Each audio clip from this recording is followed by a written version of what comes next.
Alright, an interesting little bit of a turn so far. I think again I cheated by diplomacying the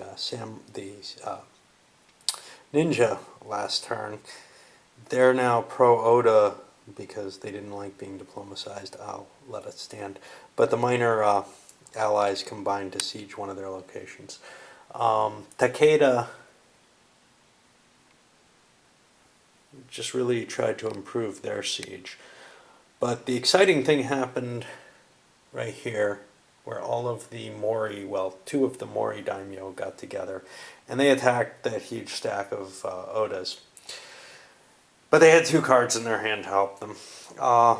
One of Oda's leaders betrayed to their side, so all the troops switched over. And they used the mass gunnery card, and they absolutely wiped out the Oda forces there. Killed Hideyoshi, I believe. And no, Hideyoshi's still alive. So, but they knocked two people into the... no, Hideyoshi must have died earlier. Killed someone. Oh, they killed Oda.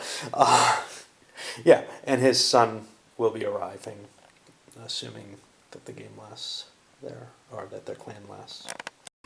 After 29 turns, this is winding down, but not over.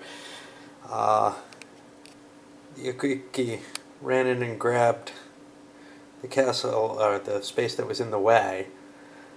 But the Asugi got the next turn. Well, the miners got one. They didn't do much. They captured one of the ninja spaces. The Asugi got the next turn and charged up, and they were much weaker position-wise than, say, the Mori for doing this, and weren't able to capture the castle, which means that the leaders, if not the troops, showed up on the board.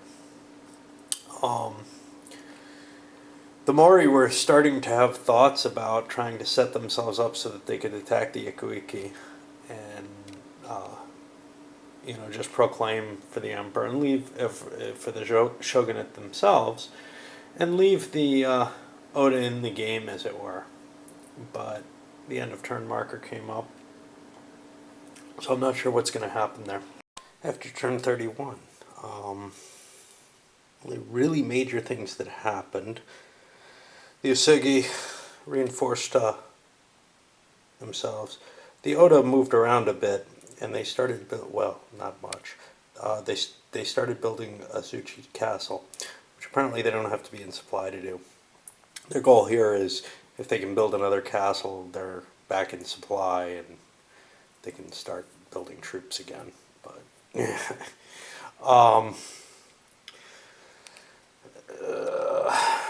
the Takeda won both their sieges, and they also won by treachery against the temple, which they returned to the Yakuiki. And the Mori moved all their forces back towards Kyoto, with the thought that that's where they want to be if they're going to... if either way there's going to be a further war.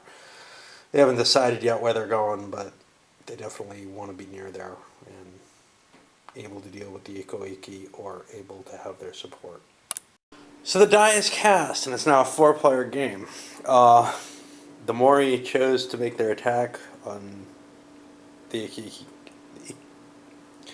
Yakuiki, and they wiped them out over at Kyoto with a decent pile of losses, of 7 units or so, and chased them out of Mount High,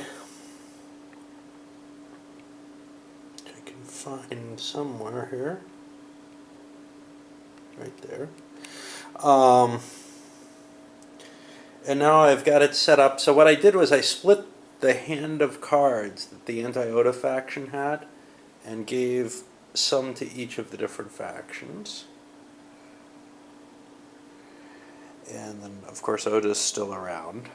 I made the choice to get rid of Nobutana, Nobunada's son, because historically he died with his father, and the rules end the game if he dies. if Nobunaga dies. So, given that he did die, I'm assuming they were together. They died together, and that's actually the historical result. Was an Oda defeat. They had probably a good portion, most of the map at this point, but betrayal, and he ended up being killed along with his son. So Oda faction stays around. It's too small to really count as nothing, and it did not get anything. The Isugi get the alliance of the minor anti-Odas, and they are now officially at war with both the Oda and with the Mori. And the Takeda got the aid of the Ikoiki, who are in the same position. They're at war with both clans. So the Takeda can actually use the Ikoiki to finish off the Oda, which should be pretty cool. I'm not sure how I'm going to handle manpower. Ideally, I'd like to use the original designer's roles. And I have the suspicion that they may have cut his game short. That he may have had a different game in mind. Just because of some of the backprintings on some of the pieces and everything. Either there was just a massive mistake in terms of what they asked for from the design, from the counter sheets, or they changed their design at the last minute with some rules or something. But there's definitely some interesting factors on the counter sheet that, well, given the fact that the unsupplied and besieged markers are kind of screwed up, I wouldn't put it past them to have just screwed up. But I always have the hope that maybe I can get these rules, the real multiplayer rules, because this game really does feel like it should be multiplayer. Well, now we're going to get a chance to play it that way. It's going to be a little weird, and there's probably going to be some odd situations, but it should be fun.